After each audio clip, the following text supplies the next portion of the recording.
मस्त झणझणीत अशी वेज बिर्याणी किंवा तुम्ही याला वेज पुलाव असेही बोलू शकता। खायला एकदम टेस्टी व चवीला एकदम भन्नाट अशी वेज बिर्याणी आज आपण बघणार आहोत। चला तर मग मी हिमगौरी तुमचे खूप खूप स्वागत करत आहे माझ्या हिमगौरी लाईफ या यूट्यूब चॅनलवर।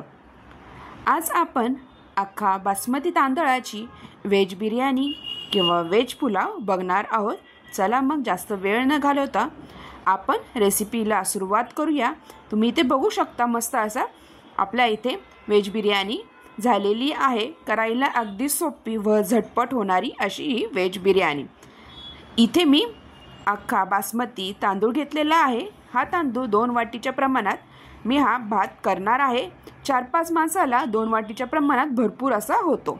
तर बासमती तांदूळ आपल्याला 1-2 पाण्यानेच फक्त धुवून घ्यायचा आहे। इथे मी 2 पाण्याने हा तांदूळ धुवून घेतलेला आहे। जास्त धुवायचा नाही, नाहीतर बासमती तांदळाचा वास असतो तो निघून जातो। अशा प्रकारे नुसतं हाताने असं करून हे पाणी आपल्याला काढून टाकायचं आहे। अशा प्रकारे 2 पाण्याने हा तांदूळ मी धुवून घेणार आहे व आपल्याला हा तांदूळ अर्धा तास भिजत ठेवायचा आहे। तर चांगला धुवून झालेला आहे। तर झाकण लावून मी अर्धा तास चांगला भिजून देणार आहे। तोपर्यंत आपण काय काय भाज्या लागणार ते बघूयात। तुमच्याकडे घरात जे उपलब्ध भाज्या असतील त्या तुम्ही घेऊ शकता। मी इथे गाजर, तोंडली व एक मोठा कांदा हा उभा चिरून घेतलेला आहे व एक टोमॅटो आणि इथे आपल्याला वाटीभर एवढे वाटाणे घ्यायचे आहेत। जर तुमच्याकडे अजून भाज्या उपलब्ध असतील घरात त्या घेतल्या तरीही चालेल। इथे अर्धी वाटी एवढं दही आणि पुदिन्याची पाने आपल्याला लागणार आहे बिर्याणीसाठी। आता एका मोठ्या अशा टोपामध्ये आपल्याला ही बिर्याणी करायची आहे। त्यासाठी मी टोप गरम झाला की त्यामध्ये 2 चमचे एवढे तेल टाकलेले आहे व 1 चमचा एवढे इथे आपल्याला साजूक तूप टाकायचे आहे। आता हे तेल आणि तूप चांगले गरम झाले की त्यामध्ये आपल्याला घरातले खडे मसाले टाकायचे आहेत। मी इथे एक चक्री फूल टाकलेले आहे, 2-3 दालचिनीचे तुकडे, 3-4 लवंगा व 4-5 मिऱ्या इथे टाकलेल्या आहे व तमालपत्राची 2-3 पानं इथे आपल्याला टाकायचे आहे व इथे आपल्याला हे थोडंसं परतून घ्यायचं आहे आणि आपण उभा चिरलेला कांदा यामध्ये टाकून चांगला परतून घ्यायचा आहे। कांदा आपल्याला चांगला इथे परतून घ्यायचा आहे जोपर्यंत कांद्यातला कच्चापणा निघून जात नाही। छान इथं कांदा परतून घ्यायचा आहे आपल्याला। इथे मी काही 2 हिरव्या मिरच्या उभ्या चिरून टाकलेल्या आहेत। आता इथे मी थोडंसं शहाजिरे टाकणार आहे, 2 चमचे एवढे। तर शहाजिरे टाकल्यानंतर चांगलं मिक्स करून घ्यायचं आहे। आता कांदाही आपला चांगला इथे परतत आलेला आहे, कलर चेंज झालेला आहे इथं कांद्याचा आपला। इथे मी 1 चमचा एवढी अद्रक लसूणची पेस्ट टाकणार आहे। 2-3 मिनटं आता अद्रक लसूण पेस्ट टाकल्यानंतर परतून घ्यायचं आहे। आता बाकीचे आपण भाज्या चिरलेल्या आहेत त्या टाकायच्या आहे। आता इथे तोंडली टाकलेली आहे। आता तोंडली 1-2 मिनटं परतली गेली की त्यामध्ये आपण बारीक चिरलेल्या इथे गाजर टाकायचं आहे।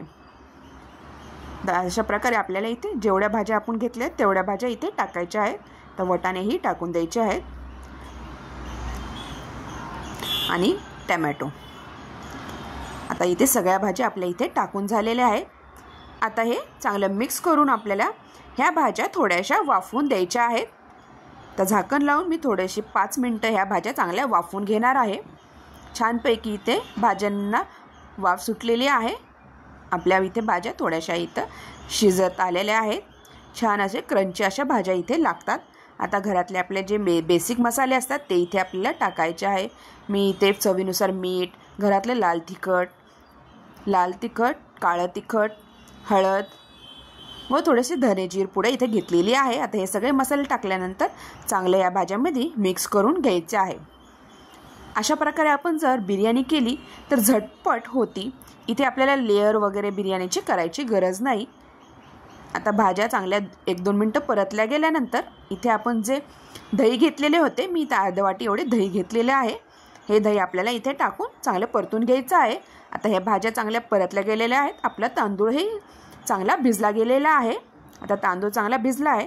आता हा तांदूळ आपल्याला त्या भाज्यामध्ये टाकून द्यायचा आहे. आता लगेच आपल्याला इथं पाणी ॲड करायचं नाही.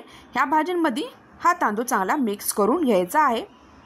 आता 2-3 मिनटं मी असाच हा तांदूळ चांगला मिक्स करून घेणार आहे. नंतर इथे आपल्याला पाणी ॲड करायचं आहे. आता 2 वाटी आपण तांदूळ घेतला आहे म्हणलं इथे आपल्याला 4 वाटी एवढं पाणी ॲड करायचं आहे. जेवढा तांदूळ आहे त्याचा दुप्पट इथे पाणी आपल्याला टाकायचं आहे. तर छानपैकी मिक्स केलेलं आहे. आता आपण जे पुदिन्याची पानं घेतलेली होती ती इथं बारीक चिरून यामध्ये टाकायची आहेत.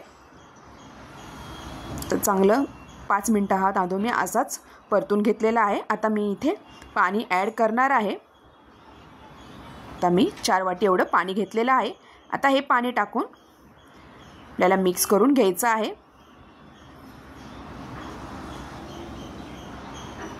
थोडंसं पाणी अजून ॲड करणार आहे. तर अशा प्रकारे उकळी आल्यानंतर आपल्याला हे झाकण लावून हा भात शिजून द्यायचा आहे. बिर्याणी मस्तपैकी आपली इथे बिर्याणी रेडी होते. तर झाकण लावून आपल्याला ही बिर्याणी शिजून द्यायची आहे. छान अशी उकळी आलेली आहे या बिर्याणीला. आता उकळी आल्यानंतर गॅस बंद करून 10 मिनटानंतर तुम्ही इथे बघू शकता मस्त इथे आपली बिर्याणी रेडी झालेली आहे. आता मी गॅस बंद करून आता ही बिर्याणी वाफेवरच झाकण लावून आपल्याला शिजवून द्यायची आहे.